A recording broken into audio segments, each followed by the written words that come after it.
Hola Internet! 15 mai 2019, bienvenue sur le Daily Buffer Podcast. Your daily source of madness, craziness, happiness. Your daily source of inspiration and creativity.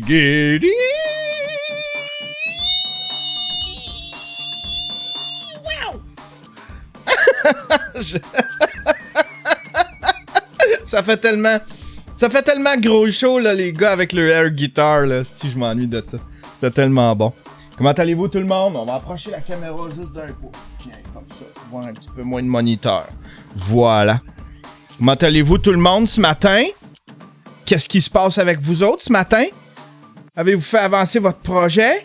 Qu'allez-vous faire aujourd'hui, faire avancer votre projet? Un petit 5 minutes? Hein? Qu'allez-vous faire de ce petit 5 minutes-là pour faire avancer votre projet? Moi, j'ai fait beaucoup de trucs hier. J'ai fait beaucoup de trucs. Premièrement, derrière de moi, vous voyez l'ordinateur, le nouvel ordinateur de sous-écoute. C'est la nouvelle control room de sous-écoute. Je suis en train de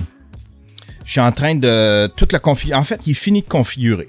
Il me reste à faire un live test. On va faire un live test. Je vais streamer genre pendant 4-5 heures. Probablement en fin de soirée, je sais pas.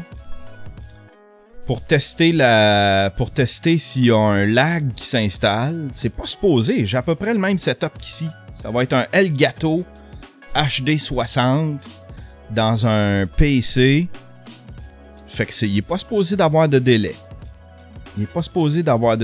Mais sait-on jamais. Puis je vais l'essayer. En plus, je vais être en Wi-Fi, comme au bordel. Il y a bien du monde qui disait tu peux pas streamer en Wi-Fi, tu peux pas streamer, mais ça n'a pas l'air d'être un problème de connexion parce que mon OBS me montre aucun drop frame. J'ai aucun frame drop là-dedans. Voilà. Fait que j'ai fait ça hier. Je me suis fait un URL shortener parce que j'ai un Discord. Puis je voulais simplifier les adresses. L'adresse du Discord, tu sais, les adresses que Discord te donne pour, disons, pour partager à tes amis, pour faire les invitations. Ben, ils sont comme bizarres. C'est un peu comme des bit.ly, là, tu sais, là. C'est c'est bit.ly.com/hg74. Ben là, je me suis fait je me suis installé un espèce de petit plugin puis je fais mes propres URL shortener. Fait que là, c'est yanterio.com/discord. Puis ça va vous mener à mon Discord. Vous pouvez aller là, il y a encore rien. Je sais pas Café Vrac, je sais pas quoi mettre là-dedans, je sais pas comment l'utiliser. Mais bon, j'ai un Discord, mesdames et messieurs, j'ai mon Discord. Puis ça a l'air d'être la grosse patente, tout le monde s'en va vers là. Ça a l'air à grossir, ça, cette histoire-là. Discord, c'est une belle place où être en ce moment. Le Discord de Yann Terriot. Ben voilà. Puis sinon, qu'est-ce que j'ai fait d'autre? J'ai fait une petite musique ben mild. En fait, je vous en avais parlé, j'ai fait une petite musique puis j'ai travaillé dessus hier. J'aimerais saluer Terrien, mes commanditaires. Merci de me soutenir dans cette aventure qui est le Daily Buffer Podcast. Il y a des belles choses qui s'en viennent. On travaille sur de quoi, moi puis Terrien. Vous allez être, je pense que vous allez être ravis. Mes Patreons vont être ravis. Ils vont être bien contents. On travaille sur quelque chose de bien fun. J'aimerais aussi remercier mes Patreons, tous mes Patreons. Merci de me soutenir. On a un nouveau Patreon, on va l'accueillir. Accueillons parmi nous Monsieur, t'as peu. J'en ai deux. Oh my God, j'ai mon ami Julien Pruneau qui est devenu un stream pimp. Oh yeah. Comment ça que ça je vais juste arranger ma patente parce que là ça quand je pèse là, c'est sur le bord de ça là, cette babelle là, c'est la meilleure affaire au monde. Le petit Stream Deck là, cette petite affaire là, c'est la meilleure affaire au monde. C'est un des meilleurs achats que j'ai fait. Comment je me suis patenté ça. Attends, bon, voilà. Puis là, on va... Quand je pesais, ça, c'était... Tiens, comme ça. OK. Bon. Julien Pruneau, Stream Pimp. Oh yeah. Et puis, Jérémy. Ah, Jérémy Dufault. Un stream ninja. Merci, mon cher Jérémy Dufault. J'ai eu ton courriel. Merci beaucoup. Il m'a donné plein de hints. Parce que mon site est comme... ça me prendrait un gars qui connaît ça. Tu sais, qui connaît WordPress, qui connaît la sécurité, puis qui est capable de gérer des sites web. Il m'a donné plein de hints parce que là, mon site, il est comme... il est pas HTTPS. Les images sont pas HTTPS. Fait que ça... Je passe pas partout. Tu sais, je sais que mon site est bloqué dans les trains Via Rail. Mon site est bloqué dans les trains Via Rail. Aucune idée pourquoi. Mais tu sais, je me fais tout le temps pirater, puis c'est compliqué. Fait que j'aimerais ça me trouver quelqu'un qui me fait un peu de gestion là, de site web, puis qui est capable de... Mais de toute façon, à un moment donné, là, je vais tout scraper le site web. Là, je le mets plus à jour. Je le mets plus à jour parce que je me faisais trop attaquer. Fait que là, j'ai bloqué des pays. J'ai bloqué plein de pays. Tu peux le voir juste au Canada et aux États-Unis. Mon site web. J'ai bloqué plein de pays pour arrêter d'avoir des espèces de ping, des gens qui essayent de rentrer dans l'admin. Puis je veux juste faire, ça va être un splash page. Puis je vais diriger les gens vers... Je vais avoir une page About Me, je vais avoir quelques pages importantes comme ça. Puis je vais avoir... ça va être juste des redirections sur mon Twitter, sur mon Facebook, sur mes réseaux sociaux. Voilà. Petit retour sur hier, concernant le Daily Buffer Podcast que j'ai fait sur les jokes de papa. Il y a eu plusieurs... j'ai eu plusieurs commentaires, puis il y en a qui... Puis je comprends d'où ça vient, là, tu sais, là, on vit dans une ère où est-ce qu'on a tout eu gratuit. Depuis Napster a fucké notre cerveau ben raide, tu sais. Puis j'ai été dans les premiers, là, à me faire une collection de musique de Napster. D'ailleurs, j'ai encore tous mes vieux MP3 de l'ère de Napster. Fait que, tu sais, puis là, on en est venu à... On en est venu à penser que tout était devenu gratuit, puis on en est venu à oublier le concept de copyright. Puis de propriété intellectuelle. Mais hier, il y a des gens qui m'arrivaient avec toutes sortes de trucs. Ça veut dire que les mémés, Bob l'éponge, ces affaires-là, ben effectivement, tu sais, les créateurs de Bob l'éponge pourraient revenir. Il paraît très mal, mais ils pourraient revenir. C'est l'utilisation d'une propriété intellectuelle. Là, tu sais, c'est fait de façon anonyme, puis un mémé, c'est pas monétisé, puis tout le kit. Fait que je pense que tout le monde laisse passer, puis de toute façon, tu peux pas chasser ça, tu sais. Tandis que Joke de Papa, c'est une mini entreprise là, qui se sont faites avec la propriété intellectuelle de quelqu'un d'autre. Ceci dit, on m'a corrigé sur l'histoire concernant Fortnite. Moi, ce que j'avais eu comme... J'ai eu ça dans l'oreille droite, là, dans l'oreille gauche. J'ai eu ça de l'oreille gauche, là. J'ai entendu ça quelque part que c'était pas le concept que PUBG... ça pourquoi PUBG essayait de traîner en cours Fortnite, c'était pour des histoires de code ajoutés. Moi, je pensais que PUBG avait fourni le moteur, l'engin derrière l'engine, derrière Fortnite, puis que là, d'un coup, il se rétractait, puis c'était pour du code. Mais il paraît que c'est pas ça. Yann, le moteur de PUBG est en fait est fait par Epic Games, ceux qui font Fortnite. Dans le fond, c'est la gang de Fortnite, Epic Games, qui ont fourni le moteur derrière PUBG. Bluehole PUBG ont poursuivi Epic Games Fortnite pour avoir copié le principe de Battle Royale, qui est un genre comme si Mike poursuivait Alex Douville, parce qu'il fait de l'humour noir. Effectivement.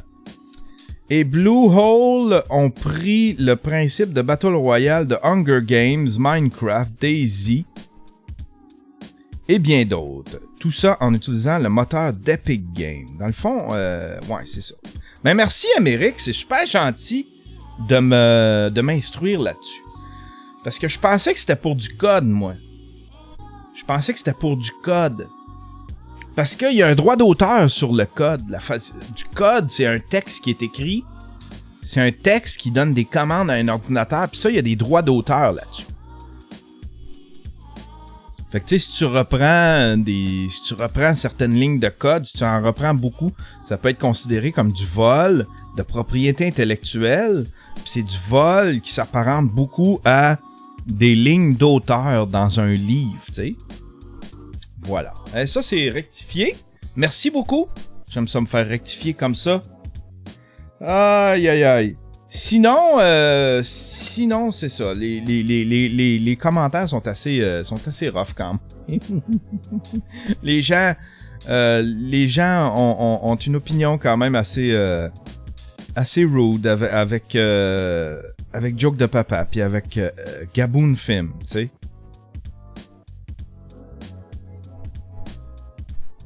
Ce podcast s'écoute vraiment bien. Ah, il y en a un qui m'a écrit, ce podcast s'écoute vraiment bien. À vitesse 1.5. En plus, la voix de Yann est drôle. Puis, il paraît-il, c'est quelqu'un qui est venu me voir en privé sur Facebook. Paraît que le reste du podcast, là, ce que je t'ai fait jouer hier, c'est un extrait du podcast sans filtre avec la gang de Gaboon Film. Mais il paraît que dans le podcast au complet, les gars se trompent littéralement puis ils ont aucune conception de ce qu'est le copyright puis la propriété intellectuelle. Puis il paraît même qu'à un moment donné, ça je fais juste vous raconter, puis je l'ai pas écouté le podcast, puis je l'ai pas vu. Il paraît même qu'à un moment donné, ils se demandent pourquoi que tout le monde en parle aurait payé le concept à des Français. Tu sais, pourquoi tu payes pour ça? Ben, tu payes parce que c'est pas juste c'est pas juste l'histoire d'une entrevue à une table, un animateur avec des gens interviewés à une table qui s'ajoutent un à la suite de l'autre. Tu sais, c'est un nom, c'est une réputation. Il y a toute la trail a été tapée pour tout le monde en parle. C'est pour ça que ils ont payé pour le concept. Il aurait pu s'en faire un de toute pièce, se faire un show d'entrevue pis tout ça, mais tu sais, déjà à la sortie, c'est devenu populaire, tout le monde en parle parce que les gens pouvaient se référer à l'émission qu'il y avait en France. Donc ça avait déjà fait ses preuves en France, pis ça avait déjà une réputation qui a aidé, tout le monde en parle à partir, tu sais. Mais sinon, effectivement, tu sais, c'est comme il aurait pas eu à payer, mais il aurait pas eu à payer s'il avait inventé autre chose en refaisant le même style d'entrevue. C'est-à-dire un gars qui interviewe plusieurs personnes qui se rajoutent à une table. Ça, s'il avait changé le titre, s'il avait disons, travaillé sur leur propre version, leur propre musique, leur propre façon d'accueillir les invités, puis que tout était, qu'il n'y avait pas trop de similitudes, ben là, ça aurait pu être un concept complètement nouveau, tu sais, puis il y aurait pas eu à payer, tout le monde en parle. Mais ils ont voulu profiter de la réputation puis de l'expertise que les producteurs de Tout le monde en parle ont fait. Tu sais, que les producteurs de Tout le monde en parle ont accumulé et ils en ont profité. Fait qu'ils partaient pas de zéro, Tout le monde en parle non plus quand ça commence. Voilà. PM Godin qui écrit dans la chatroom, sérieux, j'adore Sans Fil d'habitude, mais cet épisode-là est franchement dégueu et manque incroyablement de rigueur. Moi tout, je les trouve bons. Habituellement, ils font des bonnes entrevues. J'ai vu Jamesy, j'ai vu Mike passer par là, j'en ai vu plein qui sont passés par là, puis c'était super bon. Mais ça, effectivement, là, puis dès que le gars il part, tu sais, puis il dit, à moins que je me trompe, ça existe pas des copyrights sur YouTube. Tabarnak! Mais c'est pas lui le problème. C'est qu'on vit dans une nouvelle ère où est-ce que on a tout eu gratuit pis on a oublié le concept de copyright. Mais il existe encore, tu sais. C'est pour ça que en Europe, il y a l'article 13 qui va venir complètement changer la patente, là, qui met beaucoup de bâtons dans les roues de bien des créateurs. Hey, merci Jamie de Pat. Merci mon Jamie de Pat pour... C'est un nouvel abonné. Merci beaucoup, c'est super gentil. Voilà, fait que passons à autre chose. Premier sujet aujourd'hui. Monsieur Plateau. Hein? Le maître, le chef des plateaux Pitec. Le cabinet de la mairesse n'aimait pas beaucoup que Ferrandez parle aux médias. Ferrandez qui a démissionné hier. Luc Ferrandez a démissionné hier puis parce qu'il s'entendait pas avec la mairesse. Il trouvait que son plan écologique, son plan en vert est pas assez rigoureux et est pas assez agressif. Lui, il trouve ça. Hey, si lui, il trouve que la mairesse est pas assez verte, puis elle est pas assez... c'est ça. Qu'elle est pas assez green, puis orientée vers l'environnement, tabarnak. Ses standards sont hauts en maudit, là. Mais lui, là, il est devenu le maire de la mauvaise ville. Tu sais, il voulait transformer son petit coin de Montréal, qui est une ville métropolitaine, où est-ce qu'il y a beaucoup d'emplois centralisés. C'est le cœur d'une province. Lui, il voulait transformer son petit crise de quartier en campagne, tu sais. Il voulait faire une campagne avec son petit crise de quartier. Puis là, ben, ce que ça fait, c'est que t'as 25% des commerces qui sont inhabités puis qui sont fermés, décédés. Mon Dieu, je suis fataliste. Qui sont fermés sur le plateau, tu sais. Le plateau est en train de mourir, puis c'est un peu à cause de lui. Il a tout compliqué la patente. Fait que, tu sais, faut quand même que tu favorises l'activité, là, tu sais, je veux dire... Je comprends son but, puis c'est louable, là, vouloir être vert, mais aussi, il faut que tu vives avec des humains qui ont besoin de vivre, qui ont besoin de travailler, des business qui ont besoin de s'installer pour créer de l'emploi, tu sais. Faut que tu penses à ça aussi. La mairesse, je pense qu'elle a... Oui, Crusher, il y en a un qui dit Crusher. Ah ouais, Crusher! Ah, c'est tout fatigant.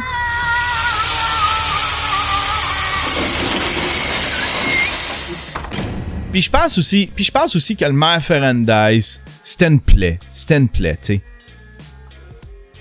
Tu sais, dans les il sortait des affaires, là, tu sais, son dernier tweet, c'était ridicule, là, tu sais, son affaire de fuck you, on le savait tout. Tu sais, t'es en train de shame les sinistrés, fuck you.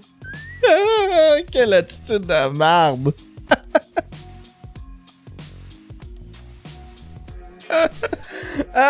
Prochain sujet. Hey, ça, c'est quelqu'un qui m'a envoyé ça. C'est Caro qui m'a envoyé ça. Elle m'a envoyé un beau truc. On va s'en écouter, on va s'en regarder un petit bout. C'est vraiment bon. Juste un petit bout, je vais l'avancer. C'est quelqu'un qui peint sur de la musique. C'est vraiment cool. Ça a l'air vraiment cathartique, son affaire.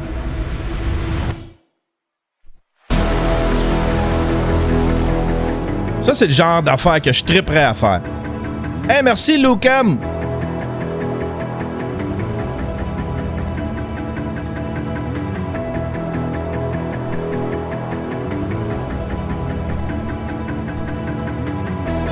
Regardez ça comment c'est beau. C'est assez simple comme dessin, là.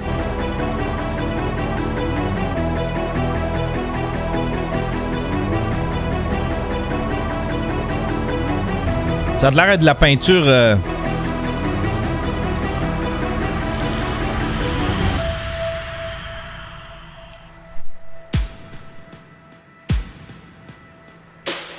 Avez-vous vu? Il joue de la musique avec ses pinceaux. Fait que ses toiles sont genre... Ces toiles sont connectées à des capteurs.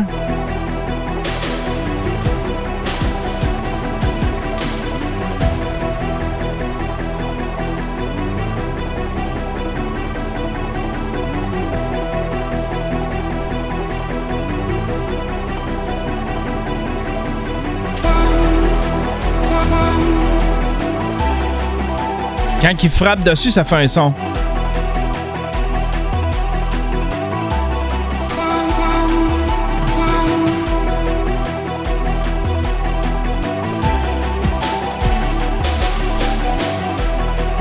On va avancer un peu. Painter. Painter.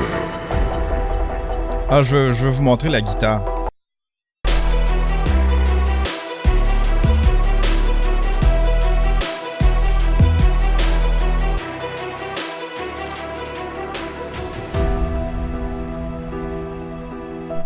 Non, ah ouais, joue ta guitare, là.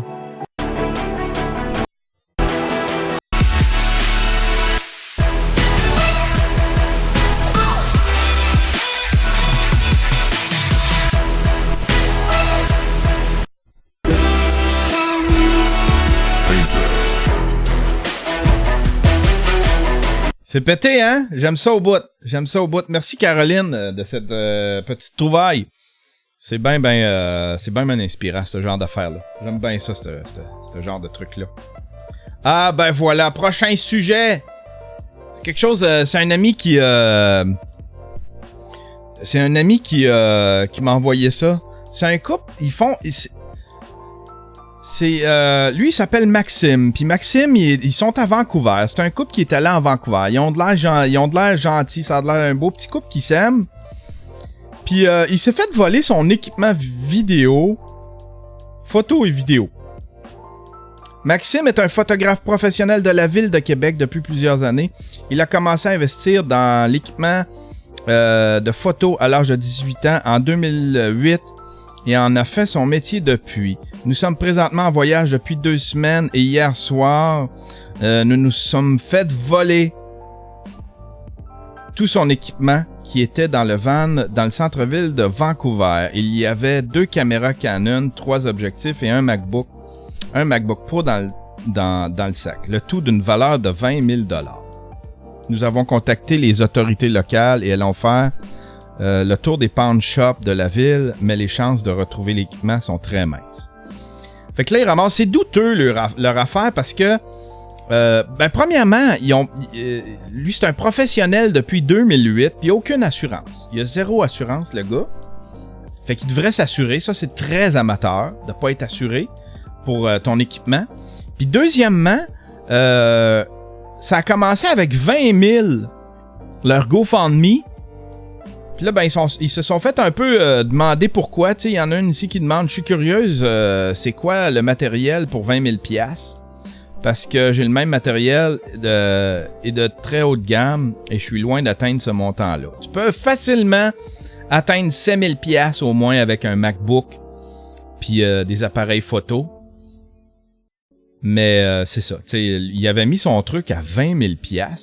Puis là, ben, il a baissé à 15 000, puis là, il est rendu à 5 000. Fait que d'après moi, ils se sont aperçus que, bon, il est peut-être mieux de baisser un peu. En tout cas, c'est douteux, puis ça me faisait sourire, cette histoire-là. Ça me faisait bien sourire. Mais, il y en a un qui écrit dans le chatroom, « T'étais-tu à Sorel? »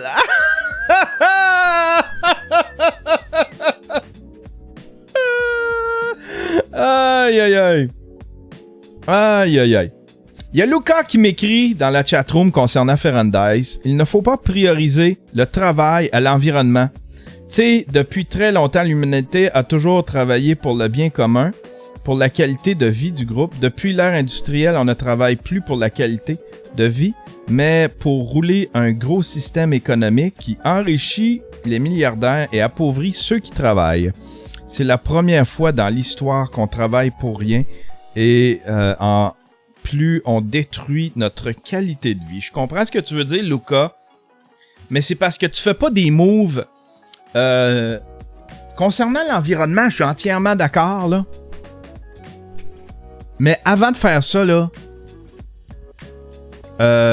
commence par repositionner tes trucs. Fais de la place pour ceux qui travaillent dans les usines qui polluent. Fais de la place. Commence à trouver...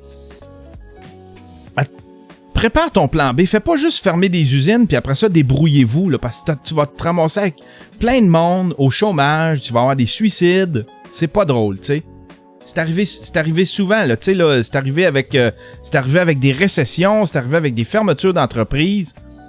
Tu peux pas juste, tu sais, Québec solidaire qui ont la solution pour, tu sais, disons, pour l'environnement, mais qui ont pas de solution pour les humains, là, tu sais, là. Faut que tu repositionnes ces personnes-là. Fait que, tu sais, ils devraient travailler, c'est ma façon de penser, ils devraient travailler à commencer à relocaliser. Nous autres, ce qu'on va faire, on va relocaliser les personnes, puis c'est de même que tu vas, tu sais, c'est de même que tu vas peut-être même séduire les gens à voter, admettons, pour Québec solidaire. T'sais, on va repositionner les gens, on va leur apprendre d'autres métiers, on va faire des programmes pour leur apprendre d'autres métiers, ils vont apprendre les autres métiers avant de commencer à fermer des usines puis à mettre de la pression sur les gros pollueurs. C'est ma façon de penser. Voilà. Un truc bien comique qui s'est passé, Two Drink Minimum. Hey, ça, je sais pas c'est quoi, quand ça va se passer, mais je veux en savoir plus là-dessus.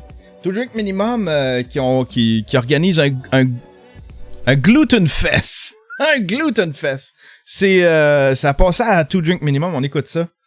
Need an introduction, but you know I'm going to give him one anyway because it's goddamn Mike Ward. I am Mike Ward. You are Pantelis, and the man here, soon to be deceased. I am Poseidon. Yeah, soon to be Glutton Fest Uno champion, Poseidon.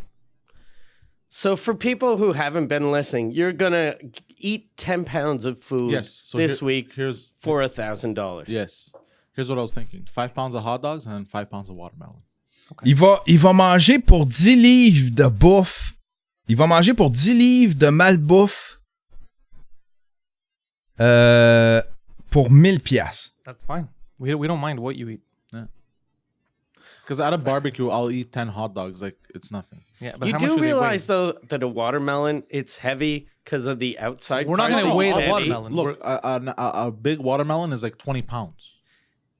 Yeah, but But there's once you cut the thing, there's it's gonna lose 19 weight. pounds of Yeah, we're of not weighing green. the green. You're just gonna weigh the inside. It's still pretty heavy, the red. Okay, that's up. But it's really not. But it's basically water. You know, it's watermelon. And I'll drink the water. too. No. You understand? It doesn't weigh that much. Is what we're saying. You're gonna end up needing to piss yourself way before you reach the 3-pound threshold of watermelon. Oh, and piss is free think so? too. And piss is free. Yeah, doesn't make any money for pissing No, himself. I can hold myself from pissing. Oh, we'll see about that. Là, ils l'ont challengé. Ils l'ont challengé s'il chie dessus, s'il chie dans ses pantalons. Moi, je trouve ça drôle.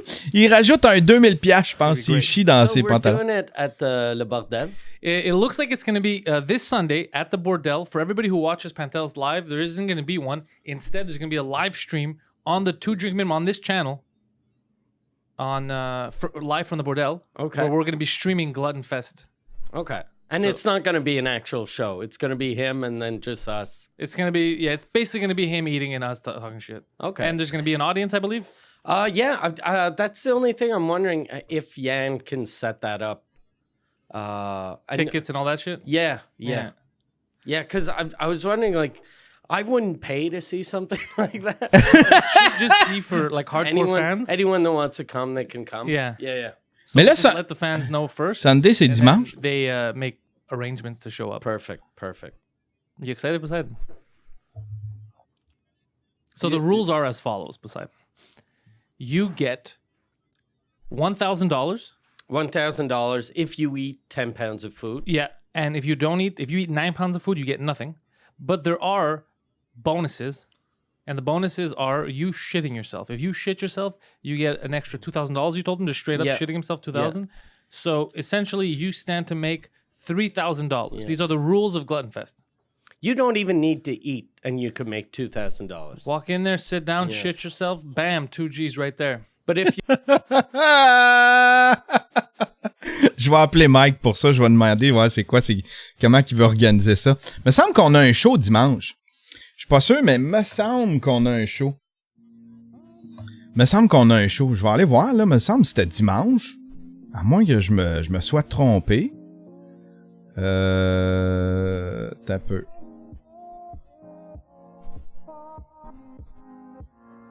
Fait que là, ça serait dimanche, probablement dans la journée.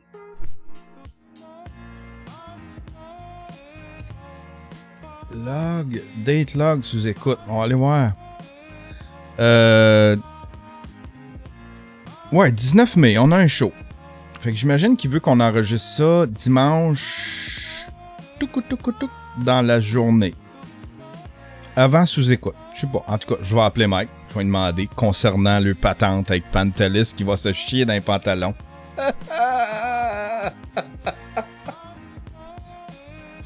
J'aime ça, ce genre de stunt-là. Moi, ça me fait rire, là, ce genre de stunt-là.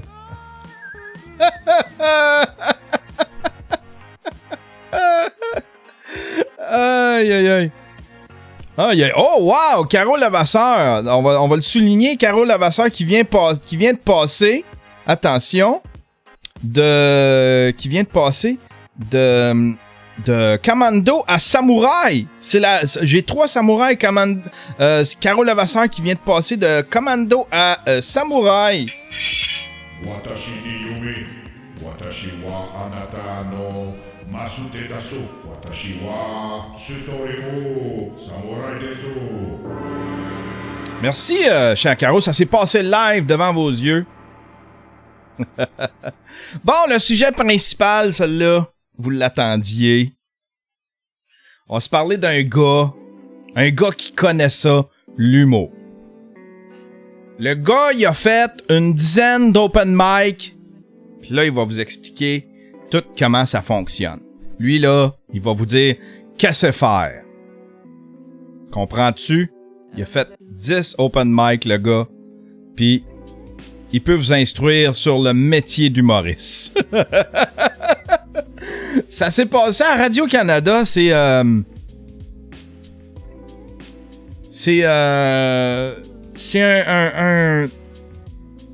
stagiaire à Radio-Canada, puis pour sa dernière chronique à la radio, il a décidé de parler des soirées d'humour. Puis c'était un peu en réponse à Pierre-Luc Racine qui faisait l'éloge des soirées d'humour, comment c'était des belles soirées, puis comment que c'était, tu sais, comment que ça grouillait ici au Québec, les soirées d'humour, puis que c'était une belle place pour commencer, c'était une belle place pour aller, puis il avait fait un bel article là-dessus, puis lui il répondait un peu à ça, puis là il mettait un bémol, puis là on va écouter pourquoi, vous allez voir. C'est un peu long, je vais vous le raccourcir. Attends un peu, on va avancer ça. Ne se dément pas. Et notre stagiaire, Philippe Lavallée, explore cet univers de l'intérieur en y présentant des numéros de stand-up depuis quelques mois. Il profite de sa dernière journée de stage aujourd'hui, Philippe, pour venir nous parler de son expérience d'humoriste, là, et non pas de stagiaire, et mettre quelques bémols envers les propos universellement élogieux à l'endroit des soirées d'humour. Est-ce qu'il y en a trop? Est-ce que ça nuit à la qualité de ce qu'on y présente? Voilà des questionnements qui méritent qu'on s'y penche. Philippe, allô? Allô, Eugénie. Bienvenue au micro de On dira ce qu'on voudra. Merci. Alors, on t'écoute. Bon, étant donné mon statut de néophyte de l'humour, je vais commencer par une petite biographie de mon parcours. Ah, OK. J'ai présenté mon premier numéro en septembre et depuis, j'en ai fait une dizaine d'autres, dont une animation et 2 vraies soirées d'humour. Je dis vrai parce qu'il y a 2 types. Ce qu'on appelle les soirées d'humour sont les événements dans lesquels des humoristes professionnels sont payés pour faire des numéros d'une dizaine de minutes et tester de nouvelles blagues. Ce qu'on appelle les open mic ou micro ouvert offre la possibilité à absolument n'importe qui de présenter des numéros de 5 minutes rémunérés par une pinte de blonde pour tester de nouvelles blagues. Moi, j'ai plus expérimenté le deuxième type et j'ai eu l'occasion de faire quelques constats qui ne se retrouvent pas dans les articles qui traitent de ces événements, comme celui d'Urbania. Entre autres, le manque de préparation, la tendance qu'ont certains humoristes plus établis à refaire constamment les mêmes numéros et l'abondance de l'offre qui amène les soirées à être inégales. OK, donc toi, tu crois pas que l'abondance de l'offre amène le public à être plus exigeant et donc force les humoristes à se surpasser, par exemple? Mais je crois qu'il y a des points positifs, mais pas au niveau du dépassement chez les humoristes. Pierre-Luc Racine a expliqué dans son article que cet aspect favorise l'accessibilité aux événements étant donné qu'il y en a à tous les jours dans plusieurs villes et quartiers différents. C'est vrai qu'il y en a beaucoup. Tout à fait. Par contre, le fait qu'il y ait plus de 83 soirées d'humour au Québec, open mic inclus, amène selon moi les standards à baisser. Comme les soirées sont très inégales et qu'on passe rapidement d'un humoriste chevronné qui présente un numéro réfléchi et efficace à un débutant peu motivé dont la consommation de cannabis influence beaucoup la présence scénique, ça devient facile de dire que tu seras pas fait un autre Come on! à ce moment-là. Je comprends. Come on! Come on! J'ai jamais vu ça. Je m'excuse, là, Philippe, là. J'en ai pas vu, j'en ai vu des soirées d'humour, là, des soirées d'open mic. J'ai jamais fait de open mic. Mais j'en ai vu beaucoup, là, pis j'ai jamais vu ça, moi. Un gars pas préparé, pis qui a fumé du pot, pis viens pas me faire à croire que c'est un gros problème, là, tu sais. Viens pas me faire à croire que ça coûte, c'est peuplé de 25% de petits jeunes qui fument du pot pis qui sont pas préparés. C'est pas des jeunes qui sont pas préparés, c'est des jeunes qui ont pas de métier dans le corps, tu sais, qui s'en vont essayer des jokes. C'est ridicule, là. Prennent pas quand même, là. Je suis complètement en faveur de cette démocratisation du milieu de l'humour, que n'importe qui voulant essayer de faire du LOL ait la possibilité de se produire sur une scène, je trouve ça formidable. Mais si t'as le goût d'essayer, s'il te plaît, prépare-toi. C'est à moi que tu parles? Non, tout le monde, OK. Ouais. Non, mais non, c'est ça, c'est en général. Mais toi aussi, par contre. Oui, ça, toujours. Oui, tout à fait. Tu veux qu'on vive l'expérience au maximum? Ben exactement. Le public a beau avoir payé un maigre 5$ pour le spectacle, il a le droit de voir une performance aboutie et réfléchie. Philippe, en plus, là... Bon, on va écouter le reste de la chronique, là. Bon, pour avoir déjà représenté un numéro parce que j'avais pas le temps ou la motivation d'en préparer un nouveau, je le sais que c'est confortable. Mais étais-je au sommet de ma fierté à ma sortie de scène? Oh, ça non. Et étais-je mal à l'aise par rapport aux gens qui me suivent un peu, qui avaient déjà vu le numéro? Absolument. OK, mais... Y a personne qui te suit! T'es personne, y a personne qui te suit. Pis c'est correct qu'un humoriste refasse le numéro des dizaines de fois. Il change des virgules de place, il change le delivery, il essaye des nouvelles façons de le livrer. Des fois, il réessaye tel quel pour voir si c'est pas juste la crowd. C'est bien correct. C'est bien correct. C'est un laboratoire, un open mic. C'est un laboratoire. Mais en répétant un numéro, ça permet d'améliorer la livraison, de peaufiner le texte puis d'être plus à l'aise, non? Oui, oui, tout à fait. Personnellement, quand j'ai participé à un micro ouvert pour la première fois, le texte était écrit depuis 6 mois. Je l'avais pratiqué avec un coach et je connaissais chaque virgule. Il l'a pratiqué avec un coach! Mais t'es donc ben ridicule!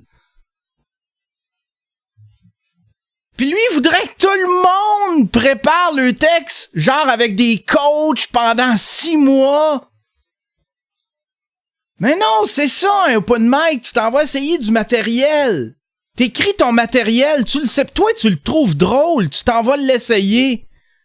Tu t'en vas essayer ton matériel devant le monde. Puis ça va, il y en a qui vont marcher, puis il y en a qui marcheront pas des jokes. Chris-le dans le Crusher. Chris-le dans le Crusher. Oui, dans le Crusher, esti. Tabarnak!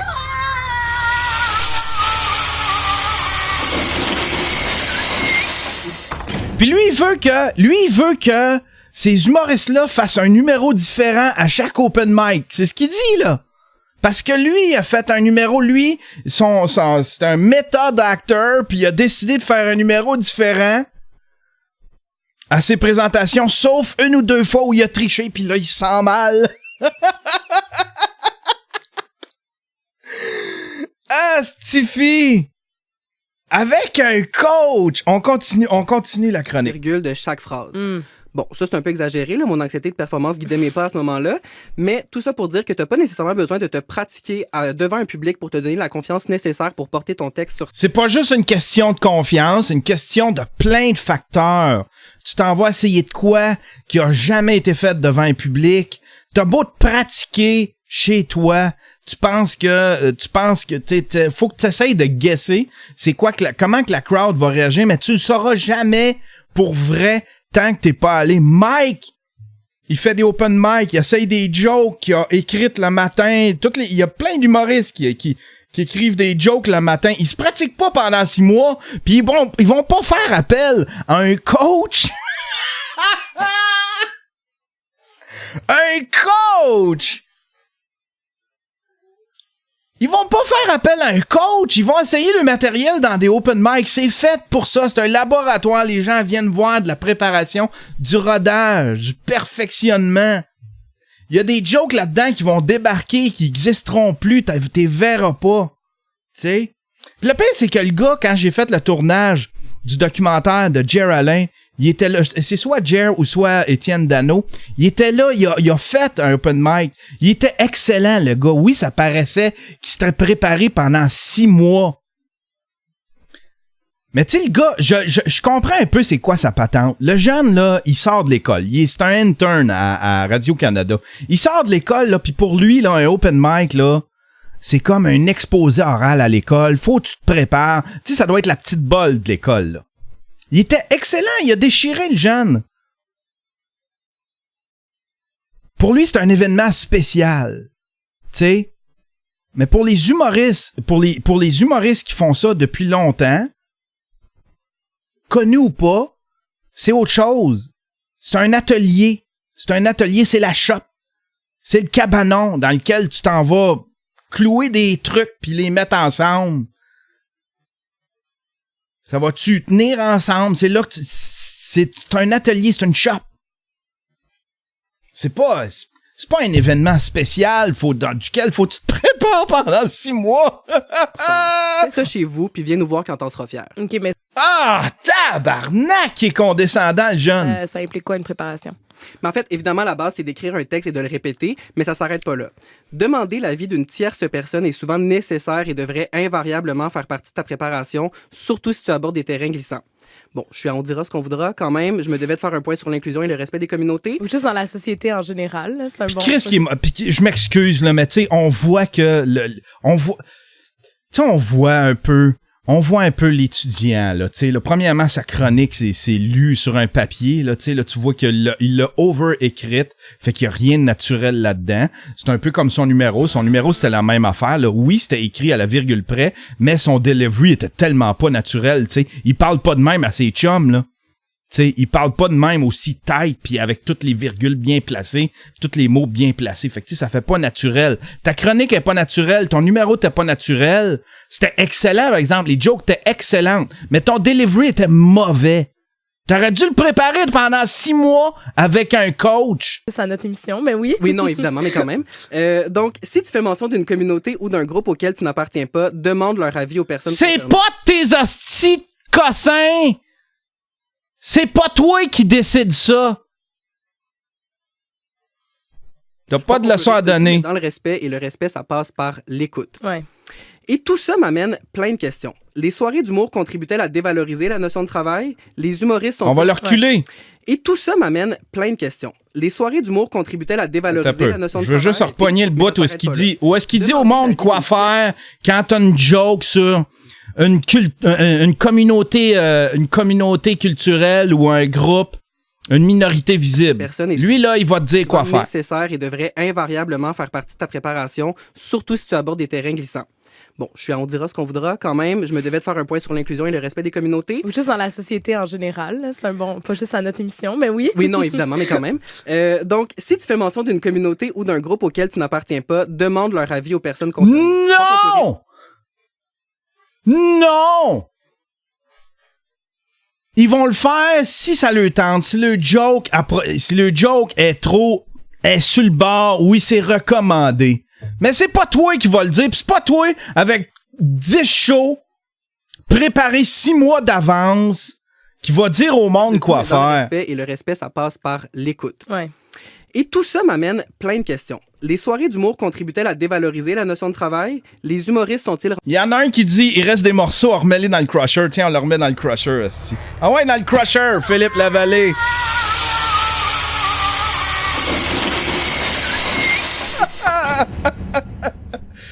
Ticolis. Est-ce qu'il y a plusieurs façons différentes de travailler et je suis amer parce que parfois des jokes de pète suscitent plus de réactions que mes jugements sociaux?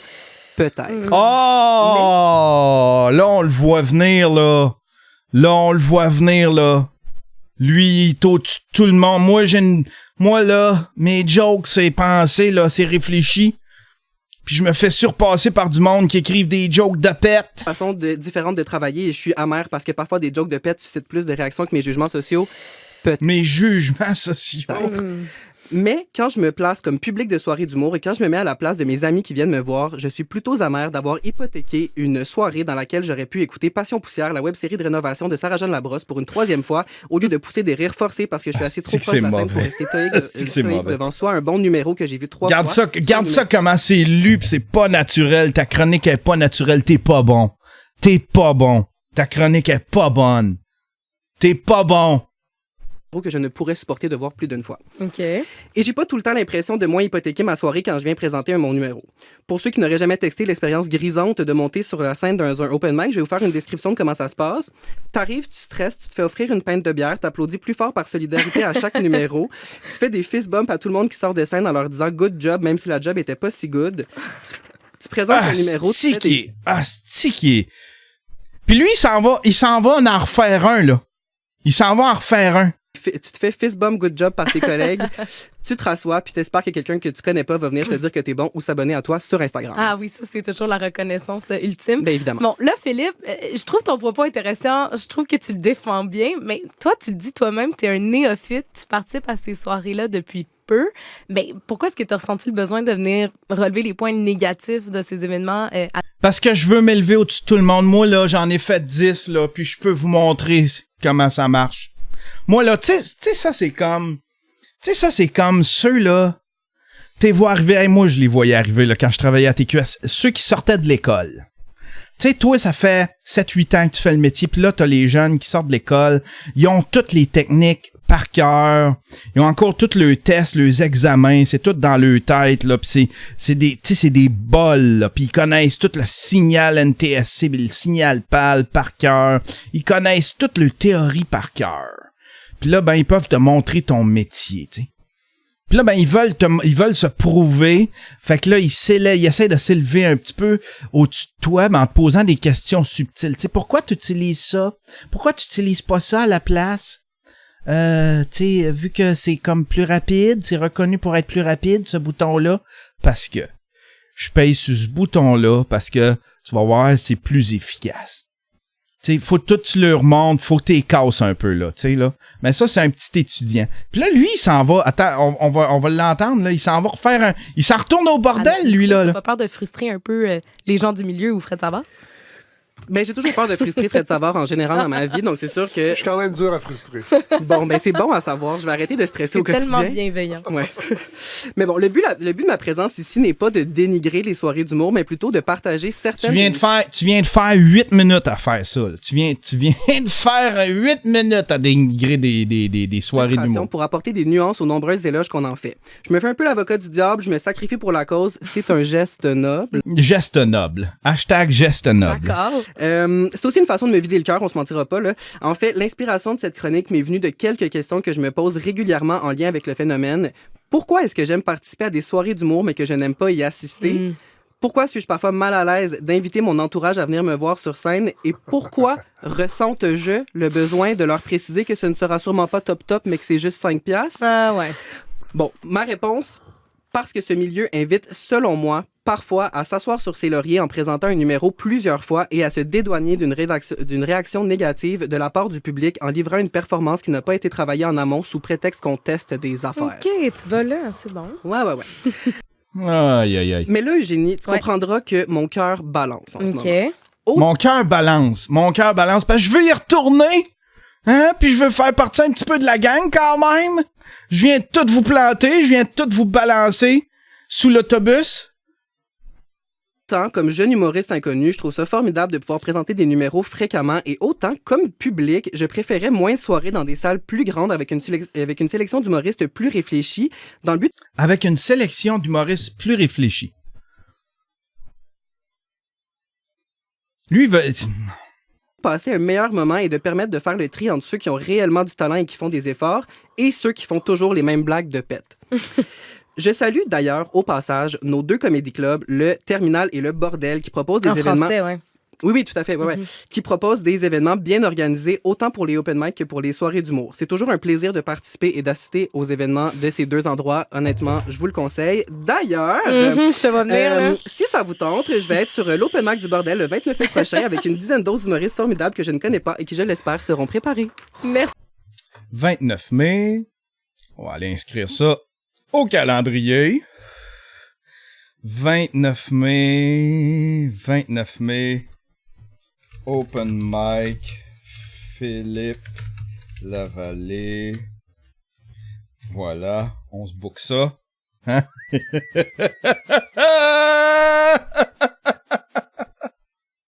On se book ça, c'est booké! C'est booké, mon Philippe!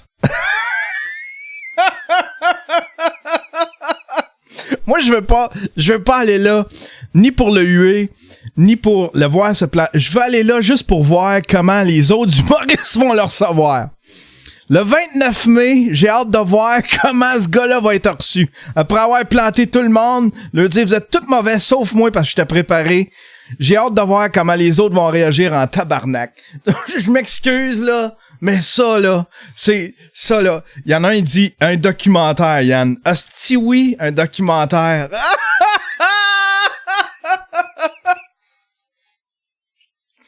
Aïe, aïe, aïe. Philippe Lavallée. Puis là, il y en a un qui m'a donné un lien vers... Je pense que c'était une réponse, une vidéo de Dom Massy. On va aller voir ça. Dom Massy qui aurait réagi.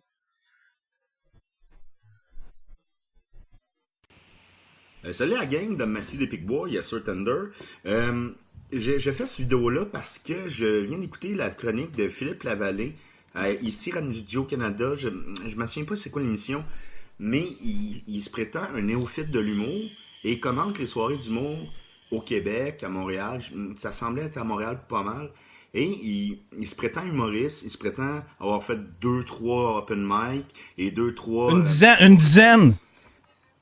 Premièrement, être humoriste, c'est pas un hobby, là. C'est pas quelque chose que tu fais comme ah ben aujourd'hui je vais aller faire du vélo ou quoi. Non, c'est une job, c'est une passion, c'est quelque chose qui est très important. Pour moi, c'est ma vie. OK?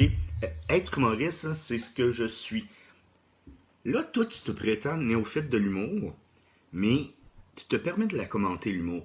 Et tu es très, très, très arrogant face aux humoristes, à mes collègues, amis, face à moi aussi parce que je suis humoriste. Tu prétends qu'il y a trop d'humoristes, trop de soirées d'humour. Tu prétends même qu'il y a des humoristes. Puis attention, là. Oh, attention, Philippe, là. Philippe, il y a de la suite dans les idées.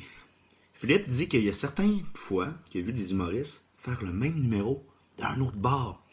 Philippe, je sais pas comment t'expliquer. Ça s'appelle du rodage. OK? Nous autres, les humoristes, quand on commence un numéro, il n'est pas parfait, on ne peut pas le savoir s'il est parfait ou non. On écrit de quoi? Nous, on trouve des choses drôles, on l'essaye devant un public, le public rit ou non, et ensuite on ajuste notre stock. Et plus on le fait, plus on peut l'ajuster, plus on peut couper des choses, plus exactement. Des choses, plus ça devient un numéro qui est très très serré et qui fait rire à chaque 2 secondes. Ça s'appelle du rodage. Tous les humoristes font ça, mon cher Philippe. OK? Je ne comprends pas comment ça que tu étais sur les ondes de Radio-Canada et tu étais méprisant face à un sujet que tu ne connaissais pas. Moi, je connais pas plusieurs choses. En fait, je suis un profond imbécile. Mais cinéma, humour, je connais ça, OK? Je vais pas aller à Radio-Canada parler d'agriculture. Je vais pas aller à Radio-Canada pour parler de chimie. Je connais pas ça, OK? Même ton mépris, là, ce qui me fait chier là-dedans, c'est qu'il est répandu souvent. Ah, les humoristes, c'est facile. Ah, les humoristes, ils se présentent sur scène, c'est facile. Pourquoi ça a l'air facile? Parce que justement, ils ont fait du rodage. Parce que justement, ils ont travaillé. Parce que justement, tout ce que tu vois que ça a l'air facile, c'est qu'ils ont tellement travaillé fort que ça a l'air facile, mais c'est pas facile. Mon cher Philippe, t'es au bordel à la fin du mois. J'espère que le monde va être présent, puis vont venir te voir. Ils vont être aussi sévères que tu as été sévère envers les humoristes. Moi, je vais te dire ce que je fais dans un mois, là. Juste dans un mois. Je pars en tournée, OK? Je pars en tournée à Valleyfield, Sherbrooke, maintenant Gatineau, Montréal, bien sûr, Québec, OK? Sinon, on va à Alma, on était à Val-d'Or, on était à Rouen. On écrit un nouveau 75 minutes à chaque mois depuis 20 mois. On fait pas juste l'écrire. On l'apprend, on fait les répètes, on fait la mise en scène, on la produit, puis on vend des billets. On n'attend pas que le téléphone sonne. OK? Ça me fait chier, parce que ce discours que tu prononces là, je l'entends chaque jour. Et c'est pas vrai, Chris, que les humoristes, on est sur un nuage, béni des dieux. C'est du travail. J'ai 12 de 50 dans mon compte, OK? C'est du travail à chaque jour, par passion. Une passion que tu n'as pas et une connaissance que tu n'as pas. Philippe, je te souhaite bonne chance au bordel, mon gars. C'est 12 c'est 50 d'hommes. Si tu fais croire que t'as perdu ton stock, va-t'en à Vancouver faire croire que t'as perdu ton stock de photos. Tu vas pouvoir te faire un 20 000 vite fait. Aïe, aïe, aïe. Fait que, ouais. c'est Philippe Lavallée. Philippe Lavallée qui trouve que c'est pas assez préparé, c'est pas assez tête, c'est pas des humoristes de qualité. Fait que si tu veux commencer, désolé pour toi. Tu peux pas commencer parce que ça prend des humoristes de qualité puis établis pour faire des soirées d'humour, offrir des open mic. C'est l'opinion de Philippe. Puis ça prend un coach. Puis faut que tu fasses ça, faut que tu répètes pendant 6 mois ton texte. Faut que t'en fasses un différent à chaque présentation. Faut que t'en fasses un différent à chaque présentation, là. Parce que les gens te suivent. Parce que les gens te suivent. Tu sais? Pis t'as un souci de ceux qui te suivent. Tout le monde me demande des crushers. Ah ouais, dans le crusher, c'est Philippe Lavallée. Ah ouais, dans le crusher.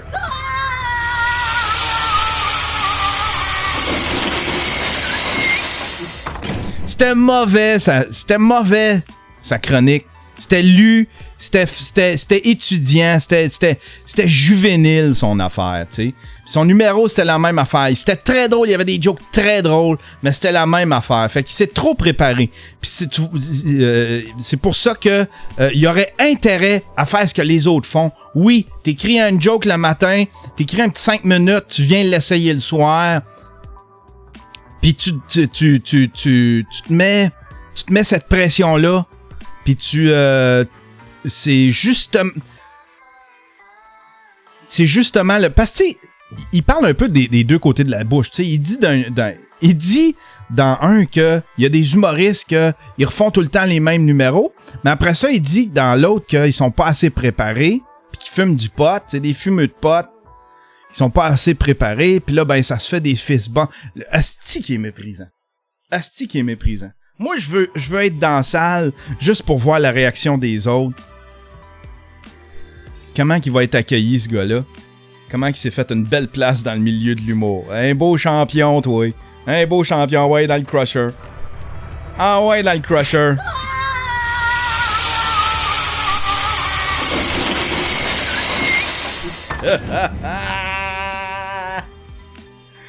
Philippe Lavallée, on va aller voir s'il a réagi.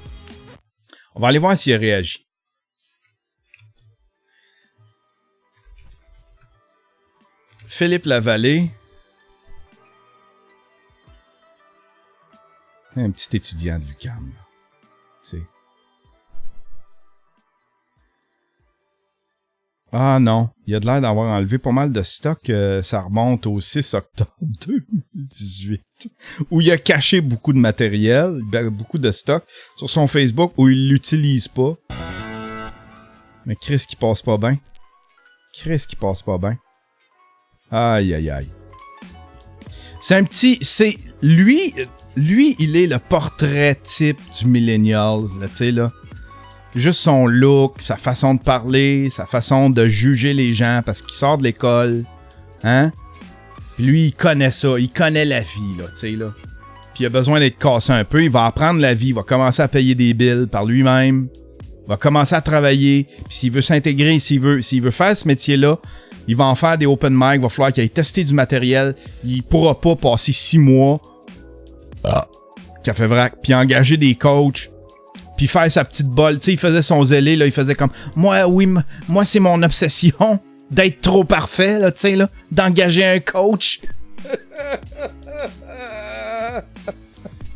Il pourra pas faire ça. Si tu veux faire ce métier-là, là, t'auras pas le temps de passer 6 mois à essayer de travailler un hostie de 5 minutes, puis engager un coach, puis tout.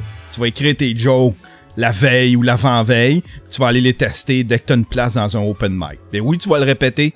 Il répète tout. Puis je m'excuse, là, l'histoire des fumeux de potes qui se prennent pas au sérieux, j'en ai pas vu souvent. J'en ai fait beaucoup des open mic, j'étais allé souvent au bordel, j'en ai vu plusieurs. Puis c'est pas comme si c'était un gros phénomène qui est en train de polluer le milieu de l'humour, là. C'est tous des jeunes, ils sont pas tous bons. Mais ils sont pas tous... c'est pas parce qu'ils sont pas bons parce que... Comment je pourrais dire ça? Ils sont pas mauvais parce qu'ils ont pas pratiqué pendant 6 mois. Ils sont mauvais parce que le matériel, ils l'ont pas encore testé. Ils apprennent. sais, après 2-3 fois. Après 2-3 fois, là, le matériel est plus solide, tu sais. Mike, il dit, c'est Mike qui parlait de ça, tu sais, il dit, il y a pas meilleure façon que, tu sais, ce qu'il aime au bordel, admettons, quand il y a des shows, là, tu sais. Il dit, c'est parce que je peux essayer de quoi au premier show, l'améliorer au deuxième, puis au troisième, il est rendu excellent, mon numéro, il est tight, puis j'ai su comment le worder, tu sais. Tu prends des notes. C'est pas rare que j'ai vu des humoristes amener le petit pad, tu sais, puis écrire des affaires. Sur le champ, il y en a qui écrivent des jokes dans la loge pour remplir les 5 minutes. Ils viennent de penser à une joke, puis ils l'écrivent dans la loge, puis ils l'essayent sur scène, puis c'est bien correct. C'est bien correct. Ah ben voilà. Hey, merci Peufra de me suivre. J'ai hâte de voir. En tout cas, faudrait pas que les gens soient méchants avec, mais j'ai hâte de voir l'accueil qu'il va avoir. L'accueil qu'il va avoir avec... c'est ça. On est quoi, là? On est Wednesday, hein? Ouais, OK. Ouais, j'ai hâte de voir l'accueil qu'il va avoir le 29. J'aimerais ça me libérer puis aller le voir. Mais pas de façon hostile, mais juste de façon observatoire. Hey, 84! 84, ça va être un beau raid, ça! Hop! C'est pas ça que je voulais faire. Ah ben ça, c'est un dernier crusher pour Philippe Lavallée. It's a raid!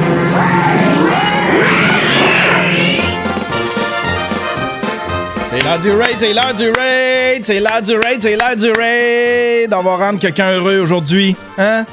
C'est ça notre but dans la vie, c'est pas de planter les autres pour essayer de se faire une petite chronique à Radio-Canada.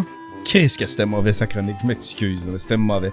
Lui, notre barbu, comment il va un matin, on va aller voir notre barbu, s'il est bon. On l'a-tu déjà raid, lui? Ah, faut le suivre. Faut le suivre pour commenter.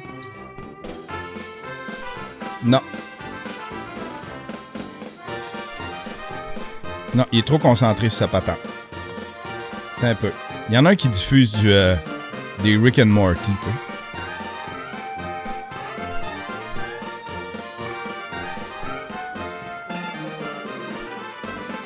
Beaucoup de pas de caméra.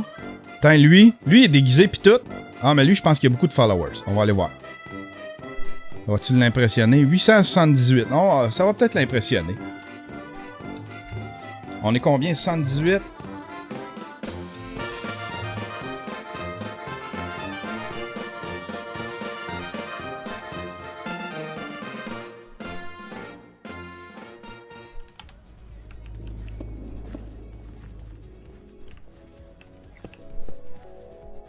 Bon, ben, il s'occupe pas de sa chat. On va aller en voir un autre. Toi, t'occupes-tu de ta chatroom un peu?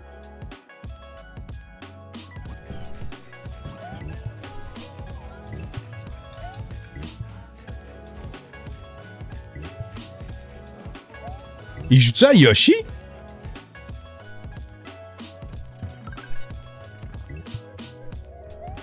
Concentré.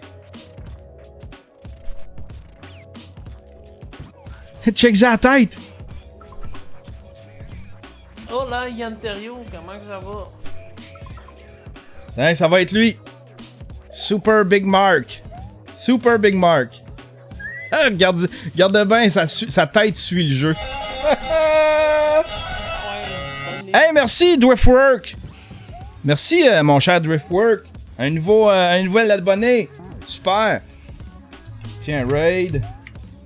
On trade ça, ce gars-là. Oups! Ça va-tu marcher? Ouais, ça va marcher dans 3 secondes. Bonne journée tout le monde dans la chatroom. Tiens, on va lancer le raid, on va regarder sa réaction.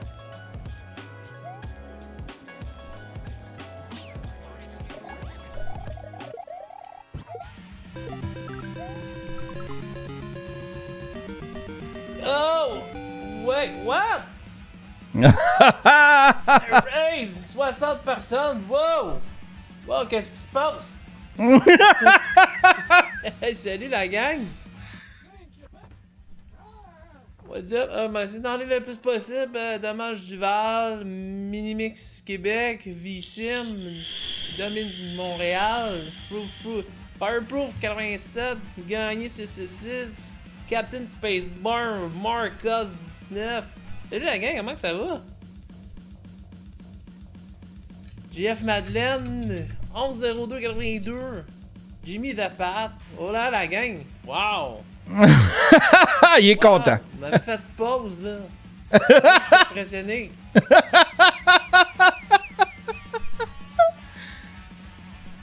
Les gars, bonne journée toi ici. Gars dans un Cascaro. Yes, merci Yann Thériault pour la raid.